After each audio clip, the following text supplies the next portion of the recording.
From your local election headquarters, this is Big Country Politics on KTAB.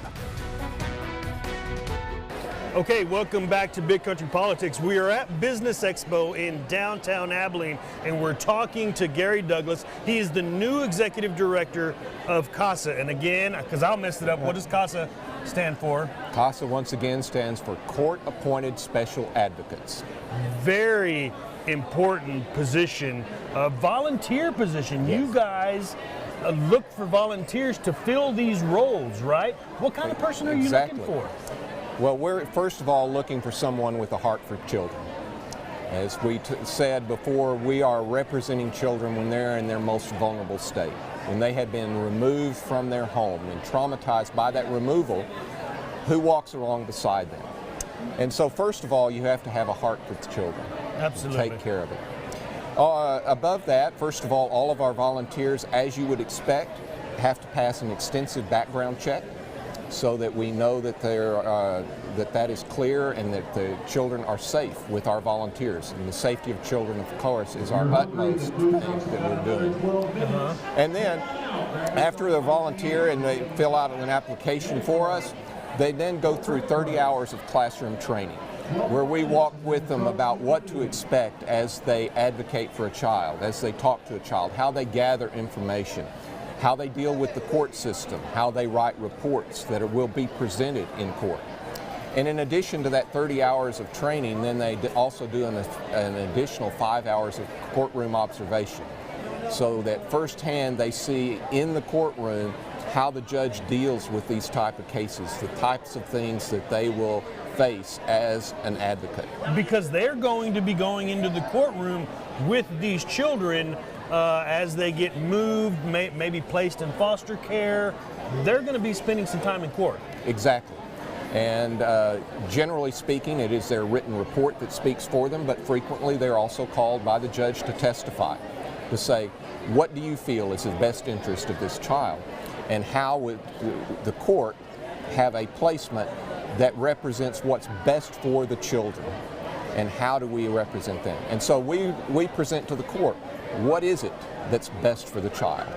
Well, and I know a lot of people are probably thinking, okay, yeah, the child has this CASA advocate, but isn't it the attorney of that child? Because an attorney is appointed to that child that's in foster care. Isn't it that attorney who's looking out for the interests of this child?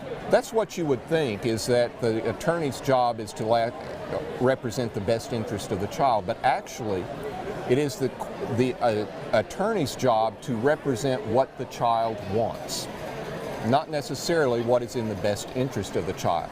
So a kind of a ridiculous example, but I think you'll get the point, is if the child says, I want to have ice cream as my main course for every meal, it is the attorney's job to go to the court and say, this child wants ice cream.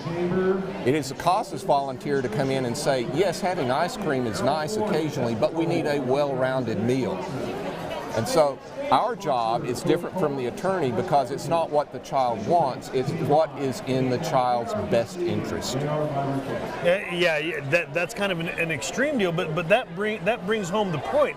I mean, this is like, I don't want to say a parent, but you got to have that. Sounds like you got to have that mentality. I'm saying, oh, you go, yeah, you want to have ice cream, but that's not what's good for you. You got to have dinner first, and then maybe you have ice cream.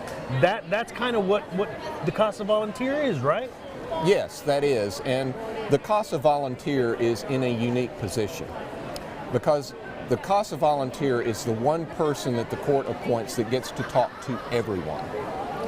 It's the CASA's volunteer's job to talk to the child, to see what they're feeling, what they're going through, what do they need, what stage they're in. It's the CASA volunteer's job to talk to the foster placement, to see how is the child doing in the placement, how are they adapting, what is going on in the home situation. It's the CASA volunteer's job to talk to the parents, to talk to them about what their home situation was like. That's interesting. Yeah, what services do they need so that that child could be reunited with them? It's the CASA's volunteer to visit with school if they're of school age, to see how are they doing in school, Are they being successful? What services do they need at school? And so, as you can see, because the CASA volunteer is talking about all aspects of a child's life, they're in a unique position then to come to the judge and say, this is what the child needs, in our opinion. And the judge then weighs that with all the other information that the judge has and makes a decision about what is in the best interest of the child. We're coming up on time here, but I want to come back for another segment with you, if you don't mind. We usually do segments, but I just got so many questions for you, if you don't mind. That'll be great. Okay, we'll be right back on Big Country Politics.